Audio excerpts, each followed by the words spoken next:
I've I've dealt with back and neck issues from the time I was 7 or 8 years old when I took a nosedive out of a tree. The other thing that was affected was my fingers. I was taking piano lessons at the time, and pressing on the keys after I took that fall was just, every time I pressed the key it would shoot pain up my arm, and my dad knew that that was how I was going to get my dexterity back, and I thought he was just being a mean old man, making me play piano after that.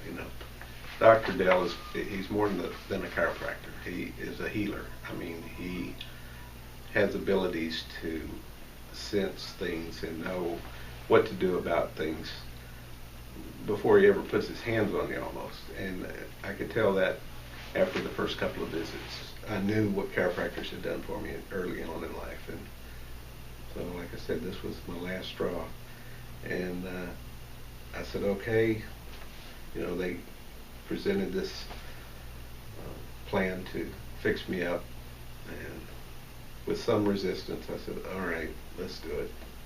And I came to see him, and after 3 visits at the most, I was walking around straighter. I felt like this cloud had kind of lifted. My energy level was much better. The pain in my hip and foot, all that went away after the first 2 or 3 visits. I don't worry as much as I used to.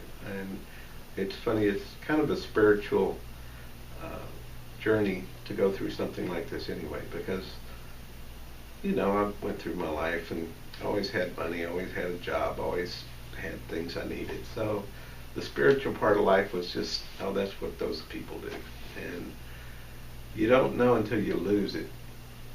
Excuse me. When you start looking for help and you can't seem to find it, that takes you to a spiritual level of, come on, what am I going to do here? And so that kind of went hand in hand with working with Dr. Dale. What have you got to lose? A little money, a little of your time. If somebody could flip a switch right now and you felt like you did 5 years ago or 10 years ago, whenever it was that you last felt wonderful, when it was great to wake up in the morning, how much would you give for that?